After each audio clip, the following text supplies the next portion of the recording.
All right. All right. We have our top producer panel. We've got Murdoch, Tignor, Jennifer Neilson, and Nicole Van Den Bosch. Welcome, gang. I appreciate you guys taking the time to join us. And so what we're going to do is I'm just going to ask a series of questions, and we're just going to go in that order.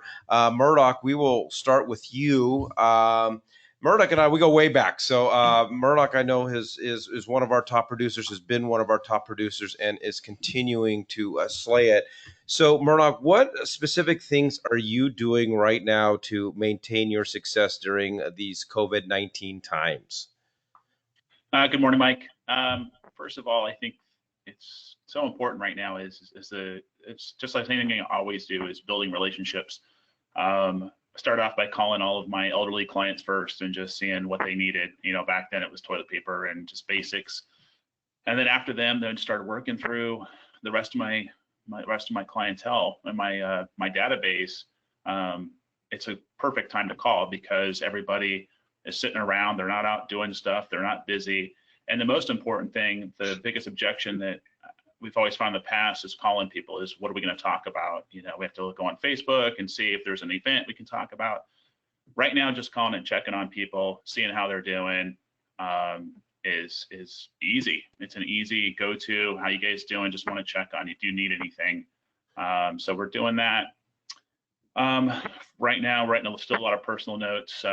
Just sent out first responders and all of our medical staff in our database. We sent them lunch, gift cards to some local restaurants, and then just handwritten notes, which we're always big on. But right now, it's just staying in contact with our clients and even more than before, and just continuing to build those relationships. No, that's fantastic. Jennifer Neilson, what about you? What are you doing to maintain your success during COVID-19? Well, I'm gonna agree with Murdoch. I'm really been touching all my family, friends, clients, everyone in your sphere to make sure everyone's okay and how they're doing. But my other thing that I'm really trying to keep ahead of is educating myself on what's going on in our market. I can walk outside my front door and my neighbors are asking what's happening with real estate. So I think it's important to let them know that all these numbers that Todd comes out with, I study the Cromford report. I'm doing all sorts of everything, webinars, just making sure I'm educated and I can educate them. So even if I'm just calling to say asking how they're doing, writing them notes, emails, I'm also have the answers for them and staying positive about it. Okay, and how are you taking? And then we'll circle back to Murdoch on this. But Jennifer, how are you when you're calling your clients, checking in on them, and obviously you've studied the information? How specifically are you taking the conversation from, "Hey, how are you doing? What can I get you? What can I do for you?" into the topic of real estate, so that you're in a position to offer your expertise? I almost don't have to. So if you're just calling, just checking in and saying hi and how they're doing, it's almost an immediate question of how I'm doing and how the real estate market's doing. I almost don't have to bring it up. They bring it up. So I'm trying almost not to, just to check in and check on them. And then I let them lead with that. And 100% of them have asked. So it's just an easy, walk. Okay. People are nervous because they think it's like the recession as opposed to not being the recession. So it's an easy conversation to have that it's not. And the numbers that Todd brings up and the Cromford report brings up is showing that hopefully it's just a short-term glitch or bump in the road. So it's an easy conversation. Okay. All right, Nicole, welcome. And what are you doing to maintain your success during COVID-19? Well, like Murdoch and Jennifer, I've been reaching out to clients, past clients, just talking with them.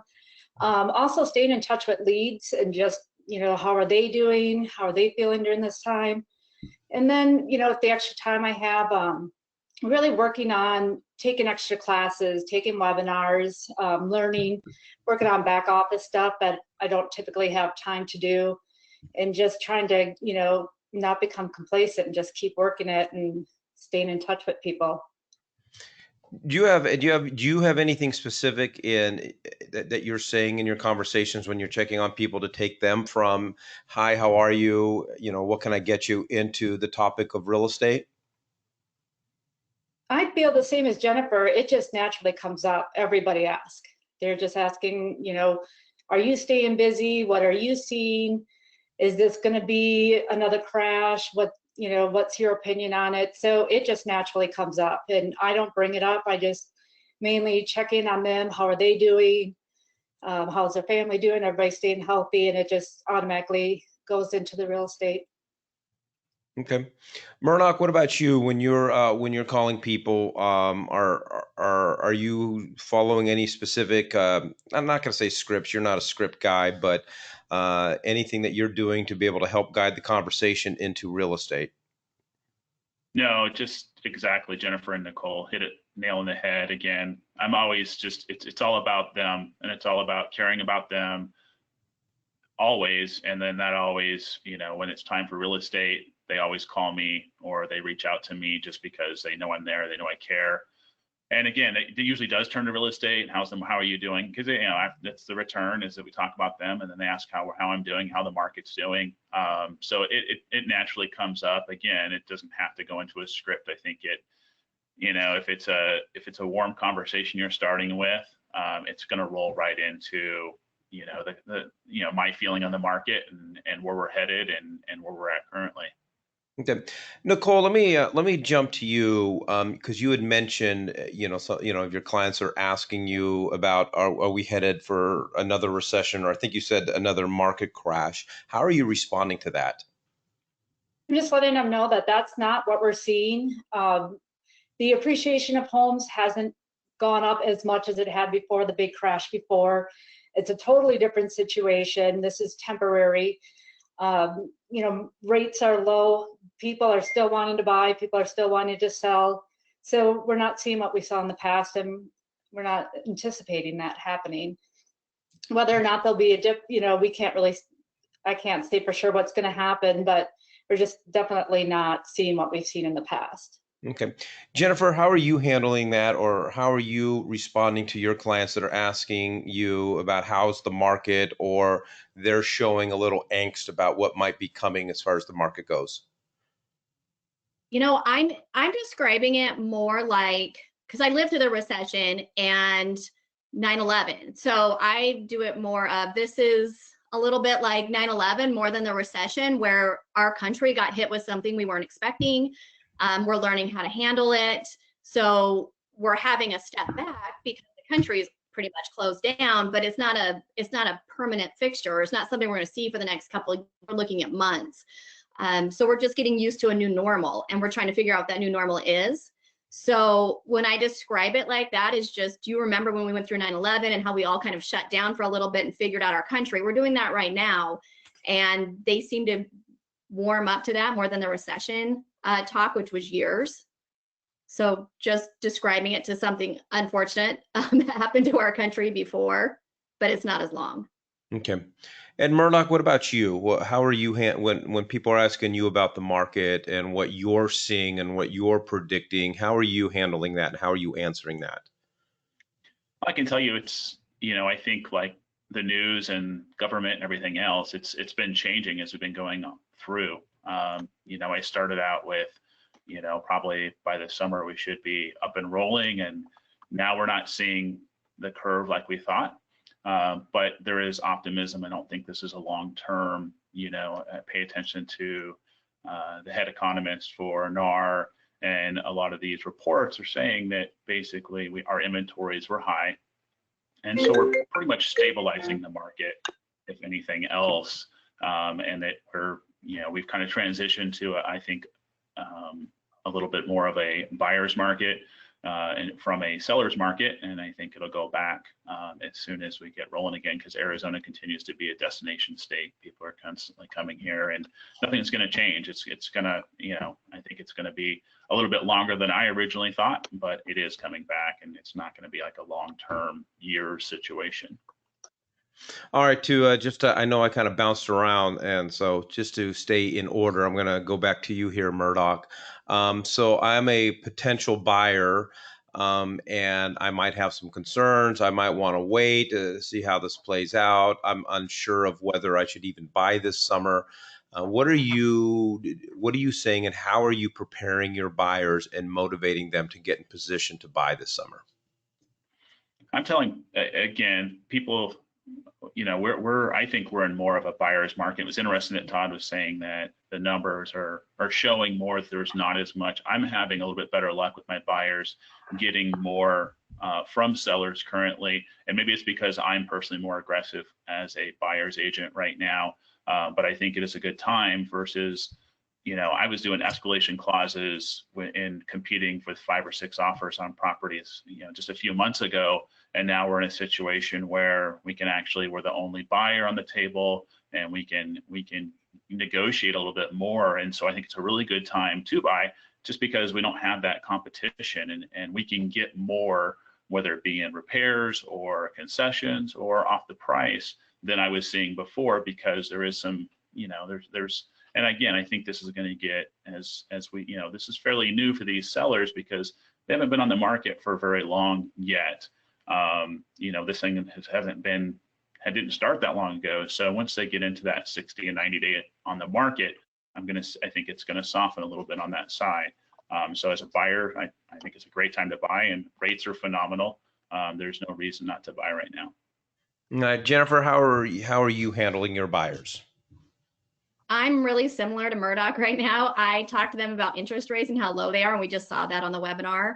And there's not as much competition out there. I'm also seeing on the seller side, the contracts that are coming in, I'm seeing what Murdoch is talking about. People are asking for more concessions than they have in certain price points we haven't seen it in. So I don't think there is as much competition, and it feels more like a buyer's market, that we've been sitting in a seller's market for so long. It's a great opportunity right now for them to take advantage of it. Okay, Nicole, what about you and your buyers? Oh, I feel exactly as Murdoch and Jennifer. Really the same thing. They have a little bit more leverage now. Interest rates are great, a little less competition, not as many people looking at properties, not as many people putting in offers. So it gives them a little bit more of an upper hand again, where for us up here in the White Mountains, we were more of a seller's market too, and it's going a little bit back to the buyer. But having a lot of buyers see, maybe I want to wait till end of summer and see what kind of deals, and just kind of reminding them that's a lot of people are having that mind thought. And every year we go through that up here in the mountains, that people kind of want to wait till August, September, see if they can get a better deal towards the end of the season. And we go into a lot more multiple offer situations then, and they'd probably get a better deal now with less competition and interest rates being really low. Okay, I think that's a fantastic point, Nicole, because I mean, me personally, and I know our team, that is one of the objections and one of the things that we're hearing. And Jennifer, I feel bad because you always feel like you're following Murdoch, so and you're copying him. So we're going to let you go first on this one. But I'm hearing that a lot. I want to wait till the end of summer, or I want to wait till fall because there's going to be better opportunities there. Personally, I disagree with that. But are you hearing that, and how are you handling that? When I hear about that, I just talk to them how our market is actually shifting right now because of COVID. We're seeing that instead of between March through May being our big months, it's going to be June through probably August and maybe into the fall. So right now it's a time. I mean, we're going to see the ramp up again, and there might be a little bit more of a buyer's market, but it's going to turn into a seller market again shortly. So taking advantage of it now and knowing what the interest rates are now, we don't know what they're going to be, come the end of the year. So take advantage of it now while you know what it is. Okay. What about you, Murdoch? Well, I think there's 2 facets to that. I think some buyers don't want to be out in houses and stuff like that. And I think on that side of it, I totally understand. Again, I try to empathize with my clients as much as possible. And, again, it's all about building relationships and not pushing them in anywhere they don't want to go. But, I have a couple who are, they're still looking, and they're just kind of, and I understand if they want to wait a couple months, but I warn them that, right now, if they see a good property that fits them well, don't hesitate on that property. But they are playing the market a little bit more of a long game. But again, for me, it's not about pushing clients into something they don't want to do. It's about taking care of them and understanding where they're headed and what they want to do, and respecting that. Just give them my advice on where we're at in the market, and then we go along with them. Yeah, and I think there's a fine balance, and any of you can comment on this, but to your point, Marlock, I agree. I'm not wanting to push anyone into anything, but there's also that fine balance. I'm anticipating a short window of opportunity here for buyers, and and I'm having a hard time finding that balance. Yeah, I don't want to be pushy, but waiting till the end of August, you're leaving money on the table, correct? And I think that I personally just overeducate my buyers. I give them all Well, that you're smarter information, than I am, Murdoch. Come on just now. like my sellers, on their weekly update. I give them a ton of information, and by the time it's time to lower the price, they're going, okay, I see why I need to lower the price. I don't have to sell them on lowering the price because I give them so much information that if they don't get it, then what else can I do? Because they get by my tone and the information I'm giving them that's probably a good idea, but ultimately it's their decision. Okay. Jennifer, let's talk sellers. What are you hearing from sellers, and how are you talking with new sellers that are now hesitant about putting their house on the market? What objections are you hearing from sellers, and how are you handling those? Sellers right now are just nervous about people walking through their house. I had she didn't want people walking through her house, and what Murdoch's, you have to really listen to them, and you can't. It's a pandemic, so you can't tell them it's going to be okay. So you just keep giving them really good information and keeping them informed and staying in touch with them because they're going to come back. So you got to look at it. I've had a couple sellers where I've been lucky. The houses I have on the market right now, they're vacant. They moved out before they put it on the market, but they're nervous. They were nervous, and I just talked to them about we're not going to have as many buyers come through, and I have to get used to that too. I'm holding on to my phone waiting for showtime to call me, and they're not. And I put a mark, but the ones that are out there are serious. The buyers that are out there aren't playing around right now. They want a house. And so we're not having as many showings, but the showings we're having are good. And that's what I've been talking to them about.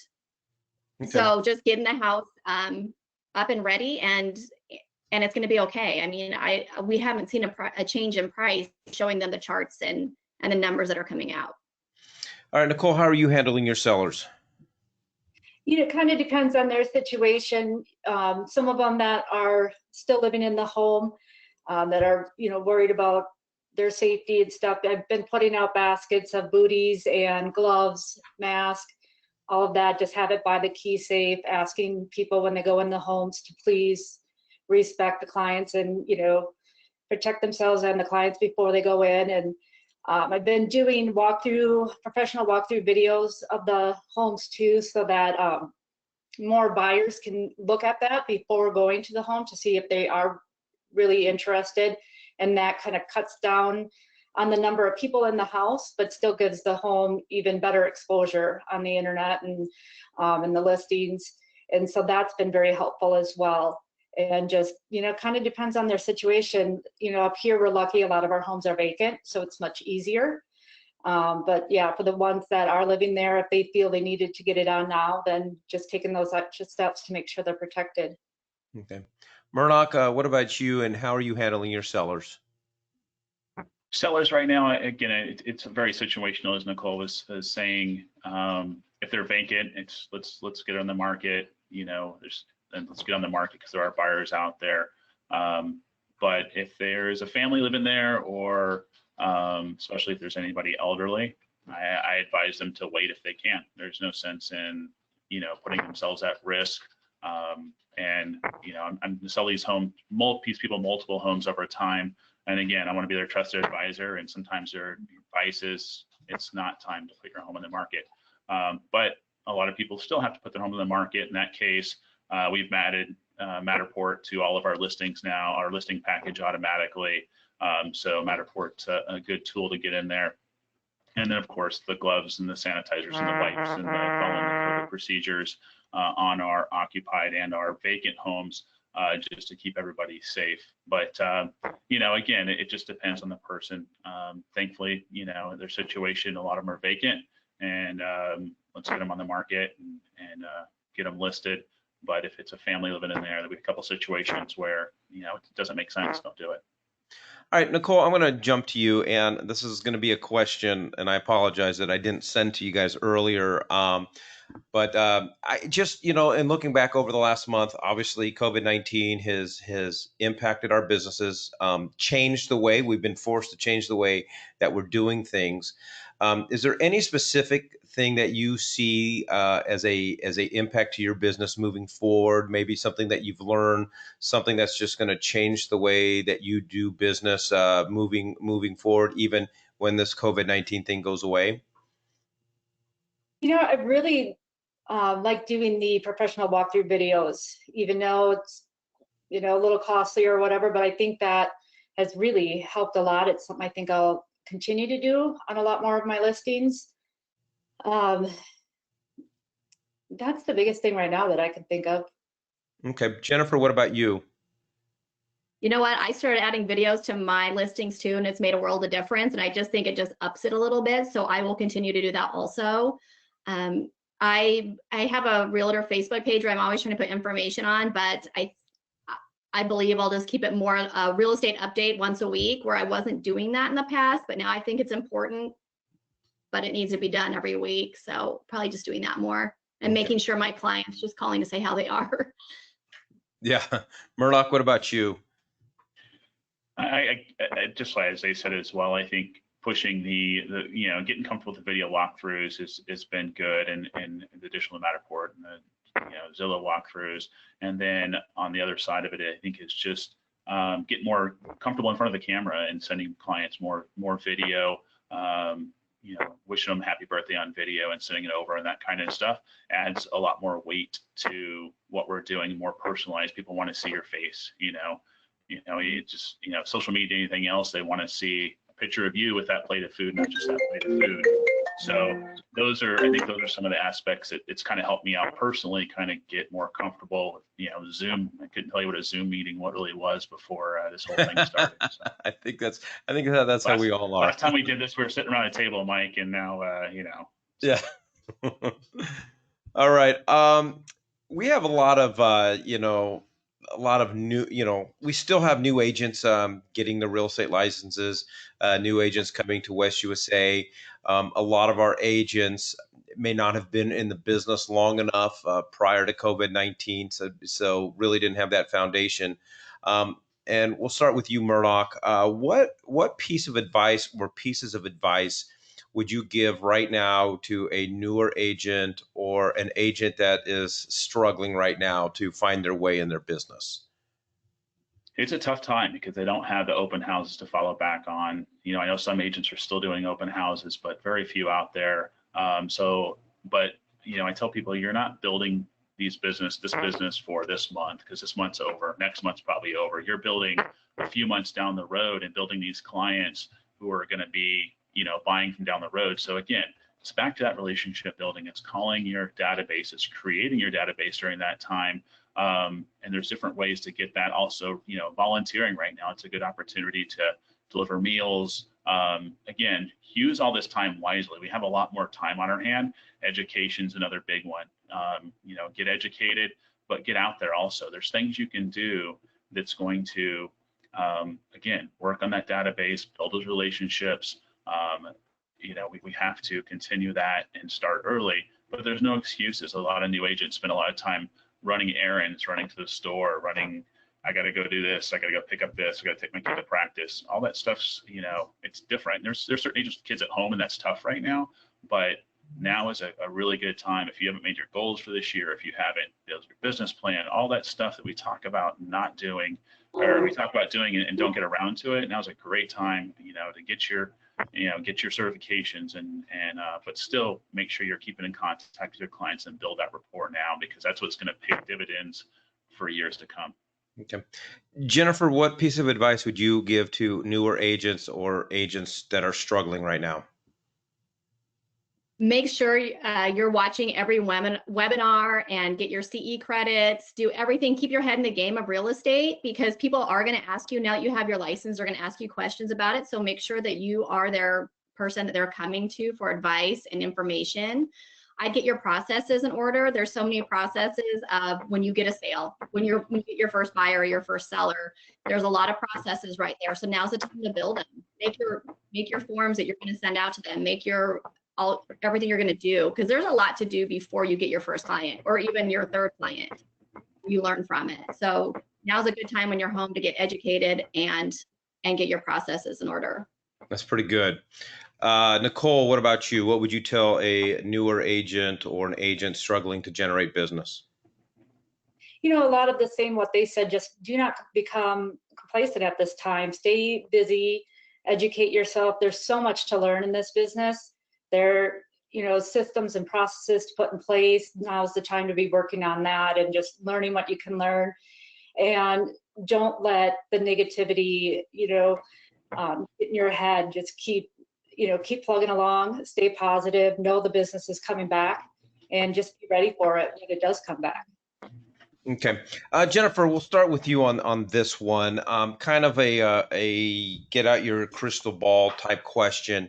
I know that all of us have an idea in our mind of what we see Q3 and Q4 looking like, and I know the three of you are gearing up for that, preparing for that.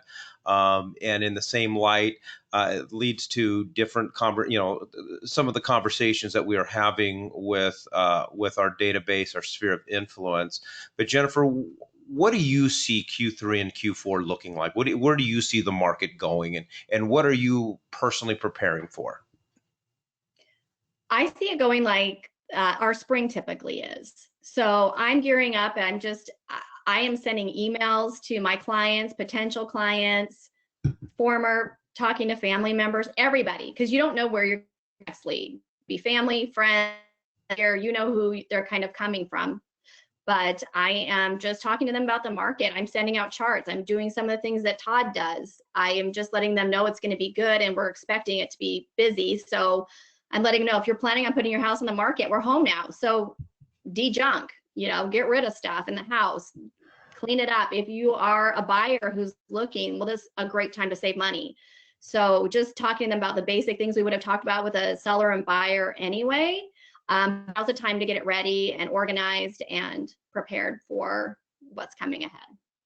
All right, Nicole, what are you seeing? What are you ramping up for? I think our third quarter is going to be very busy. It usually is up here anyway in the White Mountains. That's the end of our summer. We do a lot of sales August, September, October. And I think, hearing so many people saying they're going to wait, or people having to wait because of this, I think we're going to be extra busy coming towards the end of, middle to end of the year. So I'm just preparing for that, to be ready to go and take advantage of it. Murdoch, what about you? I think end of 3 and 4 should be very solid quarters. Plus, I think that all the relationship building and time we've had during this, I think that's also going to pay off. It's already been paying off for us here. We've had a lot of new listings and buyers coming out, popping in. It's been busier than I thought we would be currently. So I think we'll continue on that trend. Again, all those relationships and all that stuff we're sending out and keeping in contact is going to continue to push the market. I think the market in general, as they start opening up and the city starts opening up and people are going to get out there, they are going to be, they've been sitting looking at Zillow for the last, for a couple months and following every parcel of information they can find. They're going to hit the ground running and ready to go, and sellers are going to be definitely, some of them are going to be sitting in the market still. I think the market's going to be very active, so I think it's going to be a good end of the year for sure. All right, one last question, and we'll start with you, Jennifer. None of us obviously could have predicted a pandemic, and the reason that the three of you are top producers and on this panel, because you guys have been able to adjust, and we like to use the word pivot. But there's got to be an area, and I know there a few. I feel like it's highlighted. COVID-19's kind of pointed out and highlighted a few of my weaknesses and areas that I wasn't really prepared for. But we were able to pivot, like the three of you were able to pivot. But we weren't, we didn't foresee, a pandemic. What has this pandemic taught you about your business? You know, as far as where you weren't prepared, and helping you down the road, so that if something like this happens again, you're going to be ready to adjust even quicker. I think the thing that happened to me the quickest was just educating myself. I didn't always sit on webinars. I didn't always take the classes I could because I would be out running around. So it got me focused on things like this, like today, the webinar, being educated, calling buyers and sellers, and making sure that I was talking, you know, I could give them all the information that they needed, that they were worried about, because they're just hearing crisis out there. So I think what it's taught me is just to be on top of all this, then our numbers, our game, our everything that a buyer or seller would need to know. And it's also taught me that people want to hear about this. So when I'm calling and having conversations with people, it's easy to call right now, but I think building the relationships that we're building today, we can take those into the future and make sure we're building them that way. So we're ready for the next time. Hopefully not for a long time, but we're ready. Right. All right, Jennifer. We're having All right. yeah. All right, Nicole, what about you?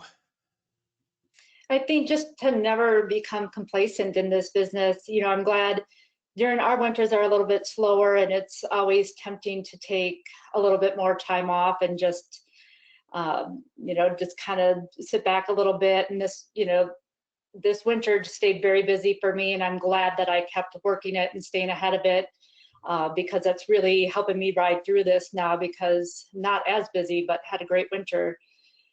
So that's something, you know, to always remember. We never know what, you know, even when things are looking really good, we never know what's coming ahead of us. And so just to keep working on it always.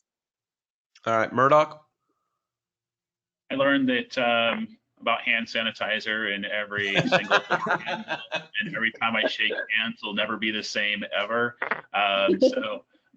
You know, the obsession with sanitizing is something that'll never has changed me permanently. But as far as, you know, the market, you know, we have up downs, and we have up months and down months, and you know, and I think that this market, you know, we're very cyclical, and it's not, it's again, once you get in a position where you kind of can ride those highs and try to mitigate that some. Again, we're used to, when we're slow, that's when we start hammering it. We start calling more. You know, you start sending out more emails and stuff like that. So we're treating this just like it's a slow month, you know. And again, we haven't been in this that long, so I think there's going to be some long-term learning. But you know, initially, we're treating this kind of the same as we have before. So again, I think we're coming out of this, I think, understanding that I think this is also, though, it's drove our buyers to look at the internet for information more than it ever has, though. So I think that's where it's going to be important that we're on our game with what's on Zillow and what's in our listings, and how good those pictures look, and how good our listings look in general, because our buyers are really paying attention what's online now, where they used to were not as much trusted, because they got that information right there and they can see those pictures, and or their trusted advisor, but they have that information so at hand now. So we got to be on top of our game. All right, guys. Hey, we really appreciate you guys jumping on, and your willingness to open up and share information to help our agent family. Appreciate you guys very much, and wish you your continuous success. Thank you. Thanks for the opportunity, Mike. All right, you guys. All right, that's great information by our top producer panel, Murdoch, Tignor, Jennifer Neilson, and Nicole Van Den Bosch. Great information. A couple of my key takeaways, and it's the stuff that we just been talking about, and it's great to reiterate. But pick up the phone and reach out to your clients, reach out to your database, offer some services, be that source of information. And then while if some of you aren't as busy right now, I forgot who said it, but I love it. Just sit down and start putting together all your systems, your forms, and so that you have everything in place. And if you're not sure what systems and forms, reach out to a top producing agent, or reach out to your office manager, and find out the things that you need to do to prepare yourself. Because if you're getting yourself prepared and you're connecting with your database and you're calling people every single day, I agree with all three of them. I think we're going to have a tsunami of opportunities this summer. I think we're going to be very, very busy. I think we're going to also have a stronger Q4 than we generally do. So this is the time to get everything in place and put your systems in place. I appreciate everybody joining us today. We leave you with the quote of the day from Eleanor Roosevelt. No one can make you feel inferior without your consent. Appreciate everybody joining us today. Stay indoors and sell a home.